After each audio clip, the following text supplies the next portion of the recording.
थांबा, तुम्ही Google, Apple, Facebook वापरता ना, मग ही बातमी तुमच्यासाठी आहे. 16 अब्ज अकाउंट्स, होय, तब्बल 16 अब्ज अकाउंटचे पासवर्ड आणि लॉग इन क्रेडेन्शियल्स लीक झालेत आणि आता हे सर्व डार्क वेबवर विक्रीसाठी खुलं आहे. Google, Facebook, Apple, Telegram, GitHub इथपासून ते सरकारी एजन्सीपर्यंत कुणाचाही खातं आता सुरक्षित राहिलं नाहीये. फॉर्ब्सच्या रिपोर्टनुसार जे एक अमेरिकन मॅगझिन आहे त्यांच्या मते इन्कोस्टिलर मालवेअर म्हणजेच ते सॉफ्टवेअर जे तुम्ही क्लिक करता आणि ते तुमचं सगळं काही चोरून नेतं. 30 पेक्षा जास्त डेटा सेट्स एकत्र मिळून 16 अब्ज युजर्सपर्यंत डेटा लीक झालाय. आता तो वापरून फिशिंग अटॅक्स, ID चोरी आणि बँक फ्रॉड सुद्धा होऊ शकतात.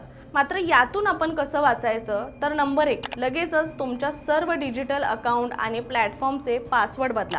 नंबर 2, 2 फॅक्टर किंवा 2 स्टेप व्हेरिफिकेशन सुरू करा. आणि नंबर 3, शक्य असल्यास पास की हा पर्याय वापरा. तुमचं अकाउंट अजून सुरक्षित आहे का, की डार्क वेबवर तुमचाही पासवर्ड कुणीतरी विकतंय? कारण हा आता अलर्ट नाहीये, तर ही वॉर्निंग आहे.